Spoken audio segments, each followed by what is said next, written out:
नमस्कार। मैं हूं अंजू पंकज। बहुत बहुत स्वागत है आप सबका। तू डाल डाल में पात पात।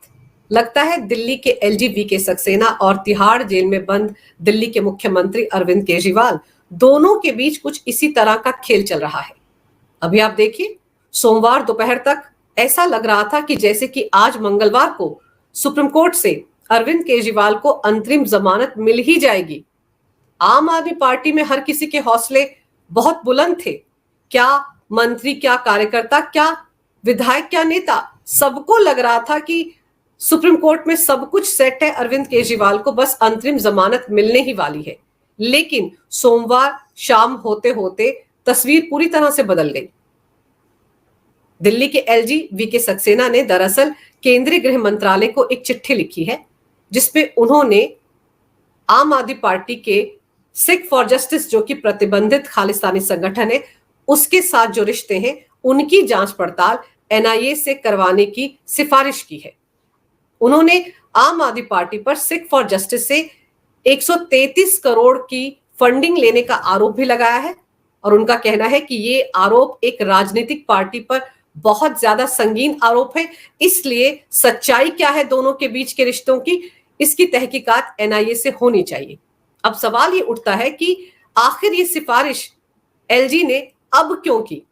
क्योंकि आपको याद होगा, आम आदमी पार्टी के सिख फॉर जस्टिस के साथ रिश्ते हैं, इनका खुलासा 2017 में अरविंद केजरीवाल के पुराने सहयोगी डॉक्टर कुमार विश्वास ने भी किया था और बीच बीच में बहुत सारे वीडियो भी जारी होते रहे हैं। गुरपतवंत सिंह पन्नू की तरफ से, जो सिख फॉर जस्टिस का कर्ता धर्ता है, उसने बार बार वीडियो जारी करके ये आरोप लगाए हैं कि आम आदमी पार्टी को विदेशों में बसे हुए खालिस्तानी फंडिंग करते हैं, उनके फंड से ही आम आदमी पार्टी सारे चुनाव लड़ती है।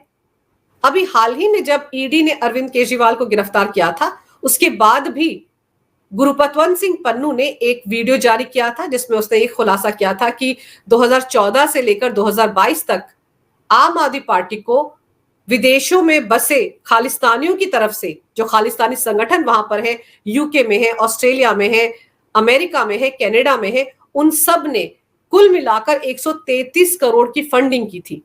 और ये फंडिंग इसलिए की गई थी क्योंकि अरविंद केजरीवाल की खालिस्तानियों के साथ एक सीक्रेट डील हुई थी और इस डील के मुताबिक अरविंद केजरीवाल ने खालिस्तानियों को भरोसा दिलाया था कि वो जैसे ही दिल्ली की गद्दी पर बैठेंगे, वैसे ही खालिस्तानी आतंकवादी देवेंद्र पाल भुल्लर को रिहा करवाएंगे। इसलिए खालिस्तानी संगठनों ने अरविंद केजरीवाल की पार्टी को करोड़ों की फंडिंग की। अब सारे सबूतों के साथ जो विश्व हिंदू महासभा है, उसने एलजी को एक चिट्ठी लिखी थी और उसमें शिकायत की थी कि किस तरीके से सिख फॉर जस्टिस के साथ आम आदमी पार्टी के रिश्ते हैं, कैसे दोनों के बीच में करोड़ों का लेन देन हो रहा है, जो देश के लिए, राष्ट्रहित के लिए बहुत ज्यादा घातक है। इसलिए इस मामले की तहकीकात होनी चाहिए। और अपनी चिट्ठी के साथ विश्व हिंदू महासभा ने बहुत सारे सबूत भी एलजी को सौंपे हैं और उन सबूतों के साथ कुछ ऐसी चिट्ठियां भी हैं जिन चिट्ठियों से इस बात पर मोहर लगती है कि अरविंद केजरीवाल खालिस्तानी आतंकवादी देवेंद्र पाल भुल्लर को रिहा करवाने की दिशा में काम कर रहे थे। बाकायदा राष्ट्रपति को उन्होंने एक सिफारिशी चिट्ठी भी लिखी थी कि देवेंद्र पाल भुल्लर को रिहा कर दिया जाए और इसका खुलासा भी एक चिट्ठी से हुआ। इकबाल सिंह नाम का एक शख्स जनवरी 2014 में दिल्ली के जंतर मंतर पर अनशन पर बैठ गया था। उसकी मांग थी कि उसको लिखित में केजरीवाल भरोसा दें कि वो भुल्लर को रिहा करवाएंगे, तभी वो अपना अनशन खत्म करेगा। उस वक्त अरविंद केजरीवाल ने उसे एक चिट्ठी लिखी थी और उस चिट्ठी में इस बात का जिक्र किया गया था कि उन्होंने राष्ट्रपति से सिफारिश की है कि भुल्लर को रिहा कर दिया जाए। वो चिट्ठी मिलने के बाद, यानी कि लिखित में आश्वासन मिलने के बाद, उस इकबाल सिंह ने अपना अनशन खत्म कर दिया था। तो ये चिट्ठी भी एलजी तक पहुंची है, विश्व हिंदू महासभा की तरफ से जो शिकायत दर्ज करवाई गई है उसके साथ, और फिर एलजी ने वो चिट्ठी केंद्रीय गृह मंत्रालय को भी दी है। और यहां पर एक और चिट्ठी का भी जिक्र है। दरअसल जब 2022 में विधानसभा चुनाव हो रहे थे पंजाब में, 20 फरवरी 2022 को वोटिंग हुई थी पंजाब में विधानसभा चुनाव की। उससे 2 दिन पहले, यानी कि 18 फरवरी को उस वक्त जो पंजाब के सीएम थे चरणजीत सिंह चन्नी, उन्होंने भी केंद्रीय गृह मंत्री अमित शाह को एक चिट्ठी लिखी थी और उस चिट्ठी में भी उन्होंने यही आरोप लगाए थे आम आदमी पार्टी पर। उनका कहना था कि आम आदमी पार्टी के प्रतिबंधित खालिस्तानी संगठन सिख फॉर जस्टिस के साथ रिश्ते हैं, उनको करोड़ों की फंडिंग हो रही है और इस फंडिंग के जरिए एक तरह से पंजाब का माहौल फिर से खराब करने की कोशिश कर रही है आम आदमी पार्टी।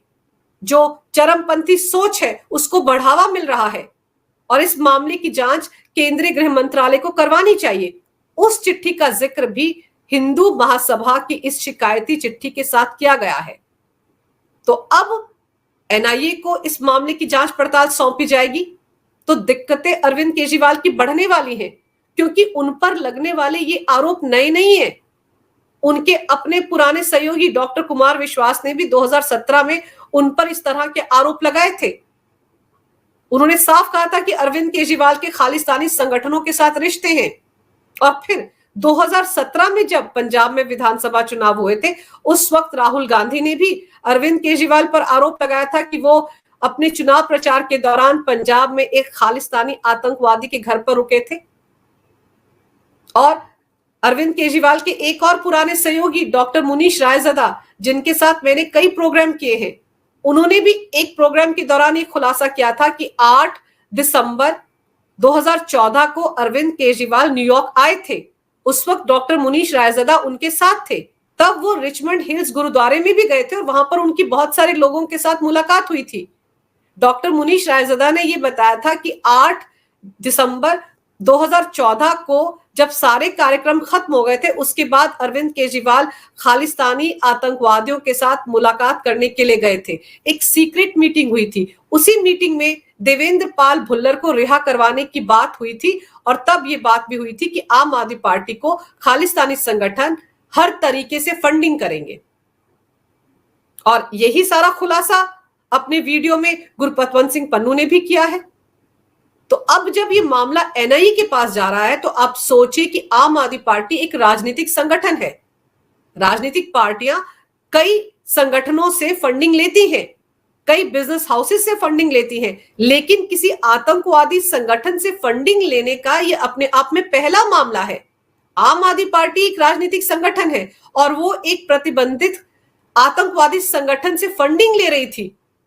ये अपने आप में बहुत ज्यादा गंभीर आरोप है और इस मामले की जब तहकीकात शुरू होगी तो वो सारे सबूत जो विश्व हिंदू महासभा की तरफ से एलजी तक पहुंचाए गए हैं, उनके जरिए पूरा का पूरा खेल खुलकर सामने आएगा कि अरविंद केजरीवाल कब न्यूयॉर्क गए, किन खालिस्तानी संगठनों के साथ उनकी मुलाकात हुई और क्यों वो आतंकवादी देवेंद्र पाल भुल्लर को रिहा करवाने के लिए राष्ट्रपति को चिट्ठी लिख रहे थे।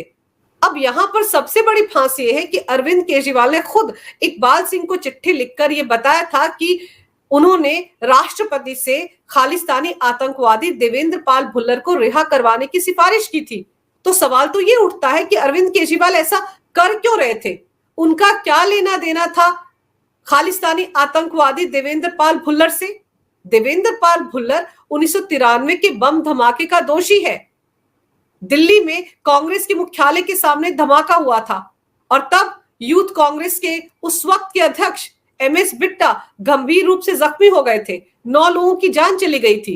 भुल्लर पर केस चला था, उसे फांसी की सजा सुनाई गई थी। हालांकि बाद में उसकी फांसी की सजा को उम्र कैद में तब्दील कर दिया गया था। तो सवाल ये उठता है कि अरविंद केजरीवाल क्यों चाहते थे कि उसकी सजा माफ कर दी जाए, उसको रिहा करवा दिया जाए?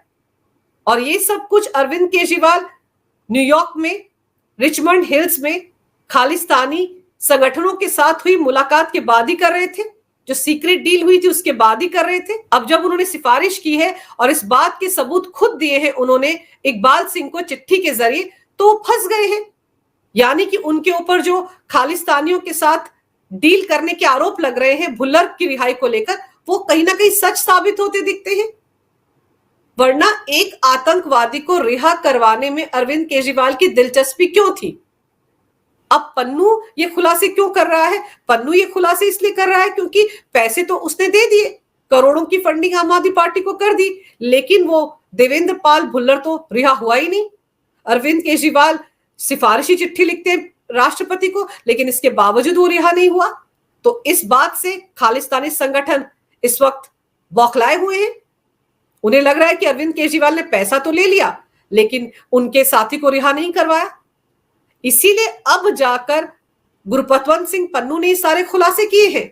तो कहां कहां किस किस तरह से अब अरविंद केजरीवाल अपना बचाव करेंगे? आम आदमी पार्टी का तो खुद का अस्तित्व ही अब संकट में है। और फिर सबसे अहम बात यह है कि आज जब अंतरिम जमानत के मामले पर सुनवाई होगी तो उस वक्त ईडी विनोद चौहान जो 18वीं गिरफ्तारी है शराब घोटाले में, उसके बारे में भी जिक्र होगा। उसके बारे में तो ये कहा जा रहा है कि उसके तार के कविता से लेकर अरविंद केजरीवाल तक जुड़ रहे हैं, और वो एक ऐसा शख्स है जिसके बारे में के कविता के ही स्टाफ के एक आदमी ने ईडी को जानकारी दी है कि उसने 2 बार पैसों से भरे बैग दिल्ली से उठाकर उन जगहों तक पहुंचाए हैं हवाला रैकेट के जरिए जहां पर आम आदमी पार्टी चाहती थी, और वो सारी जानकारी ईडी को दे चुका है। तो उसके बारे में भी ईडी कोर्ट में बताएगी। विनोद चौहान के बारे में, साथ साथ चरणप्रीत सिंह जिसने गोवा में पैसा अलग अलग जगहों पर पहुंचाया, वो भी हवाला रैकेट के जरिए पैसे वहां पहुंचा रहा था। तो ये सारी जानकारी जब ईडी की तरफ से आज कोर्ट में दी जाएगी तो अरविंद केजरीवाल का खेल बिगड़ सकता है। वैसे भी उन्होंने अंतरिम जमानत के लिए या रेगुलर बेल के लिए सुप्रीम कोर्ट का दरवाजा नहीं खटखटाया है। सुप्रीम कोर्ट ने तो खुद कहा था कि वो अंतरिम जमानत पर चर्चा करना चाहते हैं। अब ये चर्चा ही रहेगी या इसके आगे कुछ हो सकता है, ये तो आज ही पता चलेगा जब मामले की सुनवाई सुप्रीम कोर्ट में होगी। लेकिन सदमे में चले गए हैं अरविंद केजरीवाल, क्योंकि खालिस्तानी आतंकवादियों के साथ उनके रिश्तों की पोल पट्टी अब खुलती नजर आ रही है।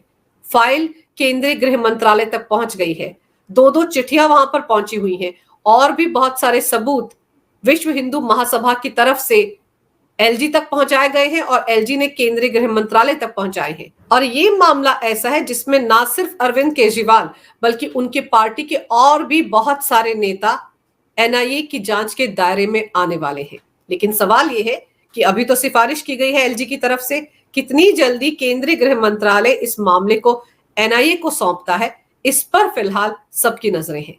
अगर आपको ये वीडियो अच्छा लगे तो कृपया इसे लाइक करें, शेयर करें। अगर आप पहली बार मेरे चैनल पर आए हैं तो कृपया मेरे चैनल को सब्सक्राइब करना ना भूलें। मेरे चैनल को अपना पूरा समर्थन दें। ये वीडियो देखने के लिए बहुत बहुत धन्यवाद। नमस्कार। भारत माता की जय हो। वंदे मातरम और जय श्री राम।